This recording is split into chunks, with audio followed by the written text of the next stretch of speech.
Aloha. Namaste. We're taking a little walk with Songbird today. What? He's not flying? No, but he's not crying. He's just walking. It's a little windy. Hopefully it won't interfere with the mic. I'll hold it out here if you like. Have no fear.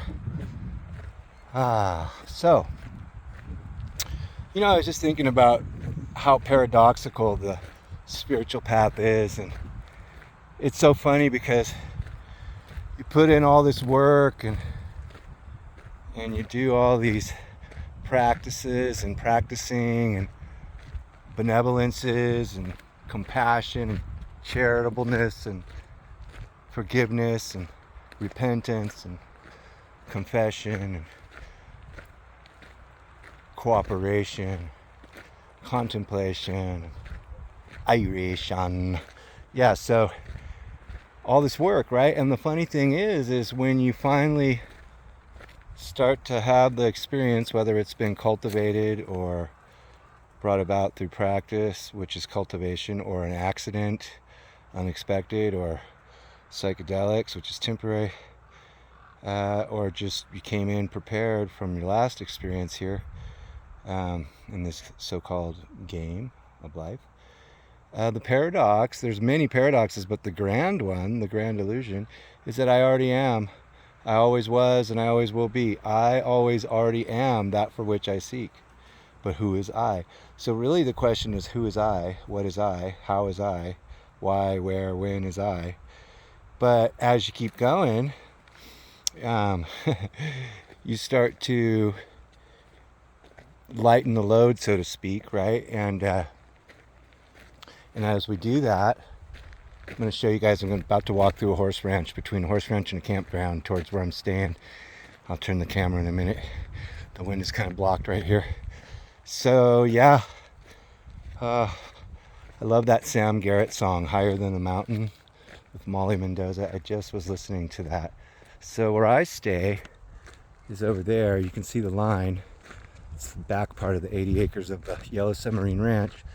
This road is the road that only Yellow Submarine Ranch and KQ Ranch, which is to the left of us, that's the campground, KQ Resort. In front of us, the only other tenant and who built this road is the Wolf Center.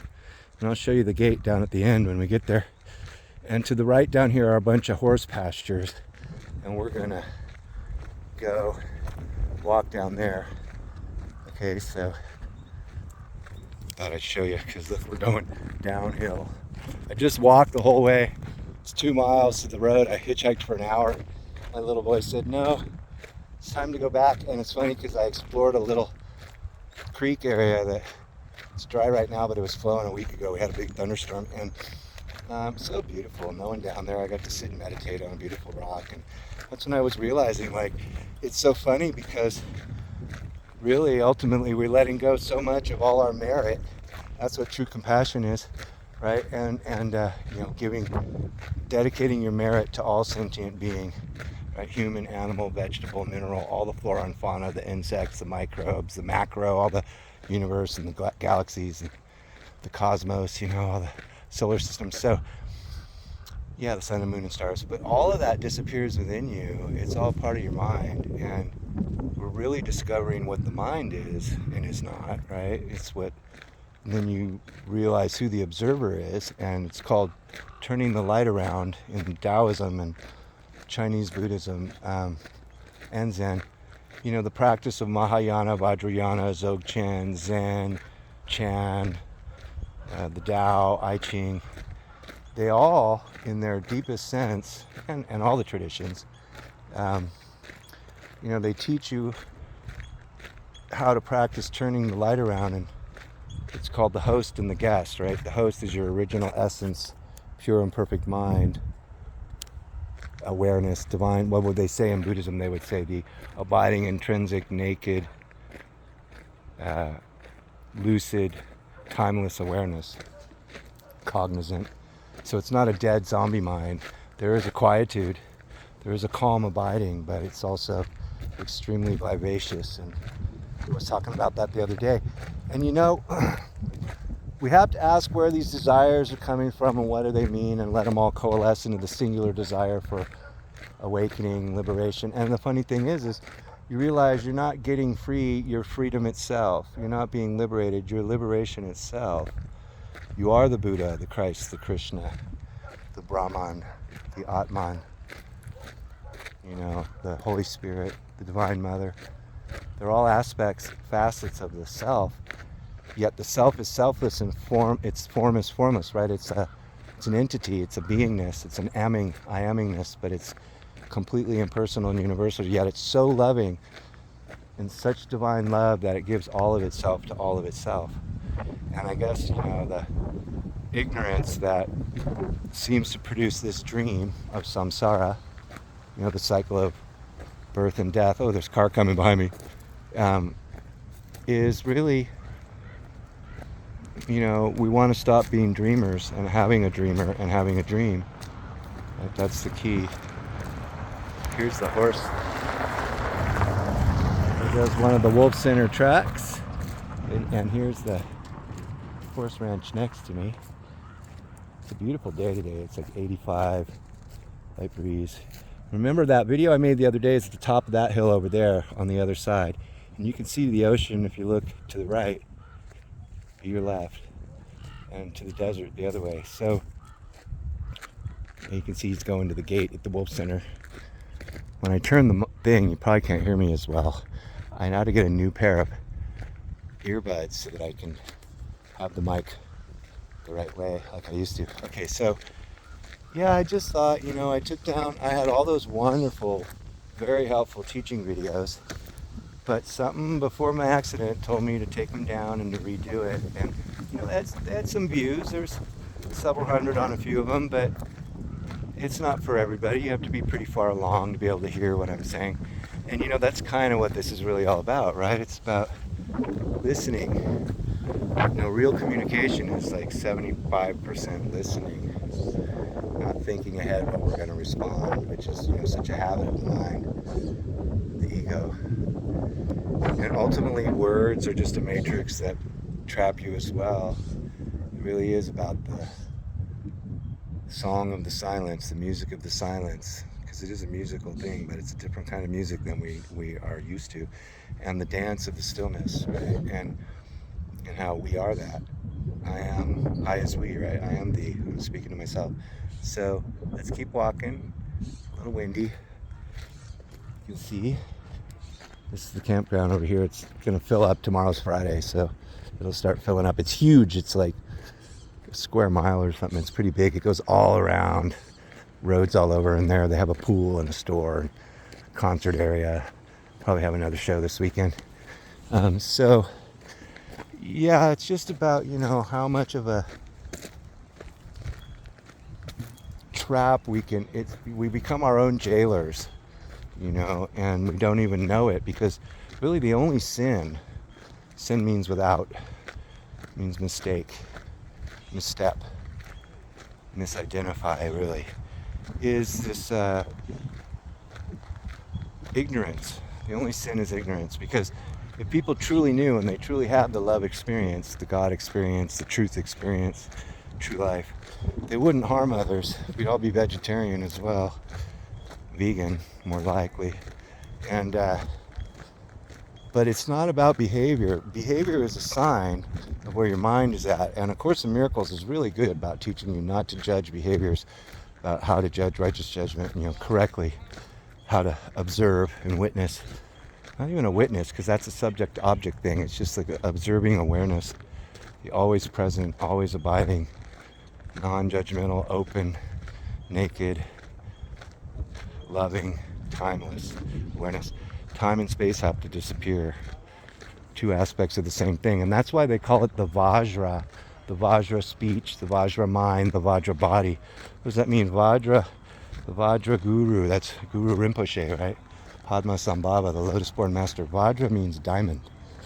And even Joel Goldsmith, he wrote a book called Diamonds. It's a hard one to find. It's little wisdoms and principles elucidated briefly and concisely and clearly. And because that's what awareness is. It's this diamond, right? It's all these facets of the way the light shines out from within. and it's, you know, indestructible, right? At least in this realm, it's as close as you get. So of course, all words, all thoughts, all ideas, all images are just approximations, shadows, concepts, you know, a bunch of relationships. That's what this world is. It's all compounded relationships, you know, conceiving, conceptualized, constructed, compounded notion, individuated and substantiated and subjugated. And really, there's only objective viewing and objective being. Even beyond, it's even beyond that. Words are hard, but you know, that's what this realm is. That's the dualistic. So the ignorance is the belief in the split, the belief in the fall.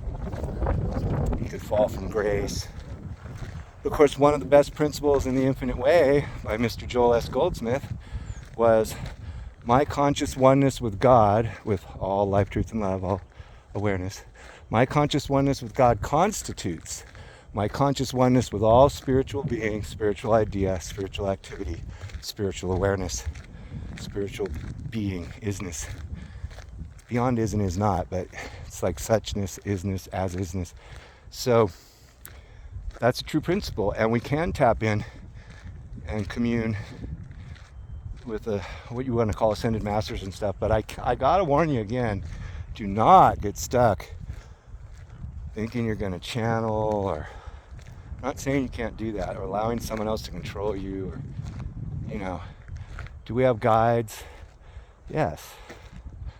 We all, I guess, have different ways of dealing with it. But if you get too into your story and trying to change the world, look, there's absolute and relative bodhicitta. So bodhicitta is love and compassion to help bring about the end of suffering, not to create more suffering, but for all sentient being, to dedicate your practice like a bodhisattva would, right? And to help to bring about the end of suffering. Now, on the relative side of things, that means compassion, kindness. Don't add more pain to the world through your habits,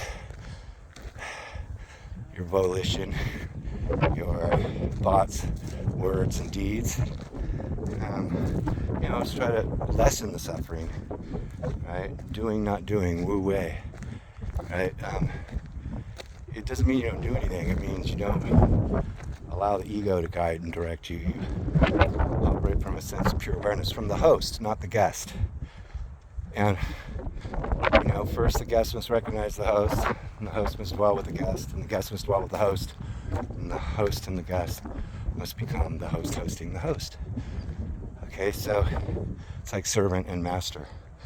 The master is always there, and when the servant finally does his work, it realizes, I was the master all along, I didn't realize it. Because if you think you're a master, you're not. I said that to a friend years ago in Hawaii. I'm a master. Yeah, because I had lots of money and all these healings and a beautiful wife and fancy cars and all, a big house and tons of antiques. And all that's gone now. And the mastery was never there, so it couldn't disappear. I was a student, and a mendicant, and an arat, and a devotee, right? But, ooh, the wind is blowing. See, we made it. We went all that way. Here comes a van. All that way. So, and there's the yellow submarine. It needs to be painted. It's white. That's a real submarine. Holds 2 people. The guy that bought it took it to Hawaii. He was going to do rides in Lahaina, but they made bigger ones. He brought it back. But it's been here. She's lived here 25 years. I know. She raised 7 kids out here. But, yeah, it needs a new yellow painting, but it's super heavy. It's steel. See? Okay, so comes the car behind me. This is the Wolf Center. I've showed you guys the view before. It's going to open up. Okay, let's go through the gate. Oh.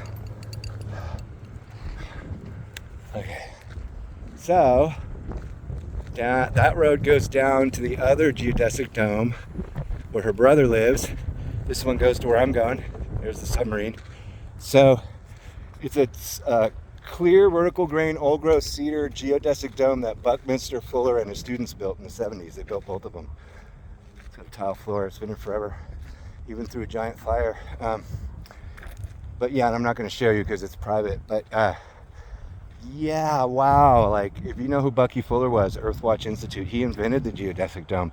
And it's a little two-story. It's so cool. And to be in with the cedar, the holy tree, and it's all clear. There's no notch. It's just the very highest quality wood from the 70s. And probably came from Northern California or Oregon, where my farm used to be. That was a cedar hotspot. And that's what I planted. I planted tons of it. Thousands, 5,000 red western cedar. I snuck into my neighbors and planted them. Call me Johnny Cedar Tree. I tried to do Johnny Appleseed with a ultralight and paying my friend to throw wildflower seed everywhere, but he crashed and screwed up the ultralight, and a lot of the seed got moldy. But I was very idealistic when I was young. A fool and his money. So, look, there's a lot of ways that you can really, get stuck in sense of lack. But the real lack, the only lack, like I said the other day, is the lack of lack. There is no lack in an infinite universe, infinite beingness. Only the mind that's confused in a sense of duality, not Advaita Vedanta, not the oneness, the non-duality. It can see that. Now, something that Lama Shoga said the other day on his channel, he's a monk in BC, a Tibetan Buddhist, and he's kind of like a bruiser. He's pretty tough. And he made it clear about one thing. People try to use the non-dual teaching as an excuse to sort of be lazy and check out and not be a part of the world. But you're here. And I know I sat in gardens in the forest for many, many years. And, I dropped out. I got so fed up with society when I was younger and richer, and I had to deal with all these horrible people and horrible family and greed and drama. Look at this. And so over there, that's Vulcan Mountain, and behind it is Palomar, and then you have Ranchita. This is the part you couldn't see from up above the other day because I was over to the side. And over there, it's towards Borrego, La Quinta, Salton Sea, Imperial Valley, Coachella, Joshua Tree. This is Granite Mountain. The Top Gun flies through here, through this valley between these two mountains 2 days ago, and F-16 flew through there, like a Blue Angel style. It must have been a Top Gun guy, because we're in San Diego still. So, and I'll show you the wolves. There's the parking lot of the wolves, and that's some of their buildings. See, the campground stops up there, and you can see over here some of the pins with the giant fences. The desert wolves are down the hill on the other side of that tower. This side's for the timber wolves and the Arctic wolves. And they howl every morning, sometimes at night. They were out this morning. I get up at sunrise, and they're howling usually. So you can see, that's the other dome over there. That's us. And then there's the property line, and you can see the two giant pins for the wolves there. And they have these big dens that go underground, and then they cover them with these little buildings. Like you can see one there under an oak tree. And they do tours and stuff. And they have a big store in town in Julian. So, okay, I think I'm gonna wrap this up. But I just wanted to finish with what Lama Shoga was saying. He's right. Look, once you have the experience, the real quote unquote God or truth or illuminating experience, you're going to want to continue. You're going to want to keep having it, and you're going to want to maintain it. Sometimes it can last for days, but generally we're always going to hit the ground again. Some people are lucky and they can maintain it the first time. I've had it several times, many, small, large degree, medium degree. And it's hard because you see things as they really are, and then you sort of lose your investment kind of in this world, and the way it kind of ruins you for normal society. But if you stick with it, it winds up pushing you back out there to be a part of it. But one thing I was going to say about the absolute and the relative bodhicitta is that the relative is being kind, and doing that, the compassion and the, like I said, not adding to the suffering. But ultimately, it's like what I said the other day about giving your life for your brother. Yeah, you can push him out of the way of a car and be sacrificed, or, many things like that. That's relative. That's still bodhicitta, right? But if you truly achieve illumination, or the realization of what you always already are here now,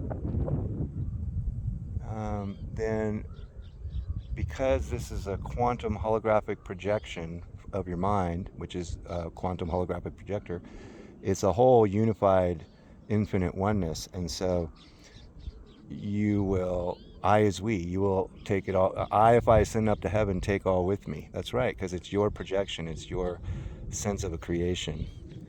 Like you remade what was already there. And so your whole shadow realm disappears in the light. It's all about the light. Light becomes all sound, becomes all awareness, all thought.